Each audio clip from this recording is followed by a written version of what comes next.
کو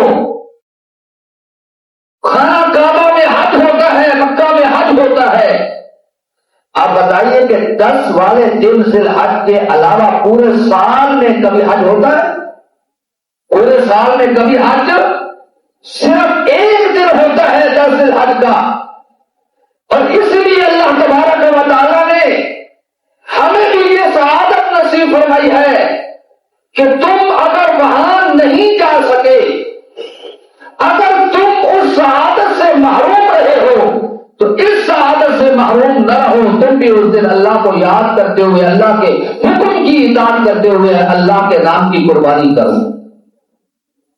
اور پھر جس طرح قربانی صرف 10 کو ہوتی، جس طرح حج صرف 10 کو ہوتا ہے، ان دنوں میں ہوتا ہے، اس کے علاوہ پورا سال حج نہیں، اسی طرح قربانی کے اندر بھی اللہ تعالیٰ نے فرمایا 10، 11، 12 یہ 3 دن ہوتے ہیں، اس دن میں جو قربانی کر سکے اس کی قربانی ہوگی۔ اس کے علاوہ کوئی آدمی ایک دن کے ہزاروں جانور بھی ذبح کرتا ہے، وہ صدقہ تو ہو سکتا ہے لیکن قربانی نہیں ہو سکتی۔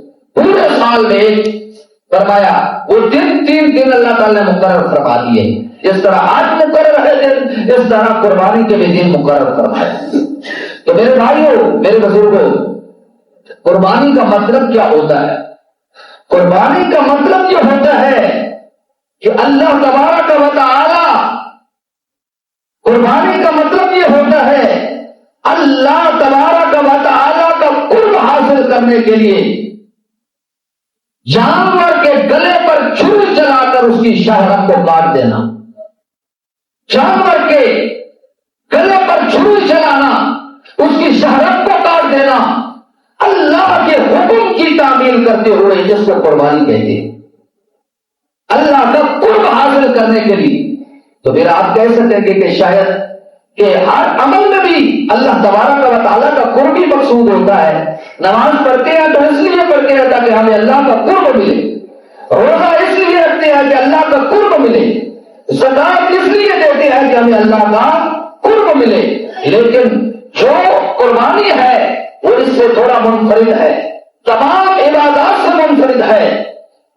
نماز میں بھی اللہ کا قرب مقصود ہوتا ہے، لیکن نماز جو عبادت ہے، باقی جتنی عبادات ہے ان میں پھر بھی کچھ نہ کچھ ظاہری فائدہ نظر آتا ہے، کچھ نہ کچھ ظاہری فائدہ نظر آتا ہے۔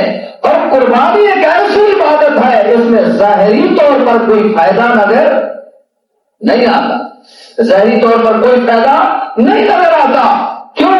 اس لیے کہ نماز پڑھتے ہیں، اس لیے اس کے اندر کوئی یہ بھی کہہ سکتا ہے ظاہری طور پر یہ نظر آتا ہے کہ انسان کی صحت کے لیے بھی درست ہے، کہ اس میں انسان کی صحت ٹھیک رہتی ہے، فلاں اور بھی فوائد ہیں۔ اور روزہ رکھتے ہیں اس لیے رکھتے ہیں کہ ڈاکٹر بھی کہتے ہیں روزہ رکھنے سے انسان بہت سی بیماریوں سے بچ جاتا ہے، اسے روزہ رکھنے سے بہت فوائد ظاہری ملتے ہیں، صحت ملتی ہے۔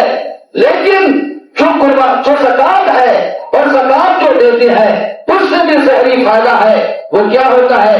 غریبوں کی مدد ہو جاتی ہے، یتیموں کی مدد ہو جاتی ہے، تنگ دستوں کی مدد ہو جاتی ہے۔ لیکن قربانی میں تو کوئی فائدہ نظر نہیں آتا ظاہری طور پر۔ ایک جانور کو آپ ذبح کرتے ہیں، اس میں آپ کو کیا فائدہ ملا ہے؟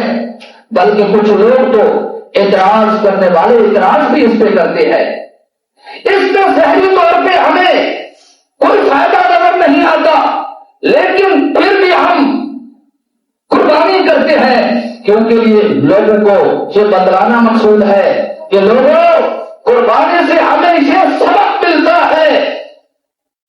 اس دن مسلمان یہ بتا رہا ہوتا ہے کہ لوگوں، پوری دنیا کے اندر مسلمان بیک چاہ ہو کے، بیک پت ہو کے اللہ کے حکم کی تعمیل کر رہے ہوتے ہیں، جانور کے گلے پہ چھری چلا رہے ہوتے ہیں۔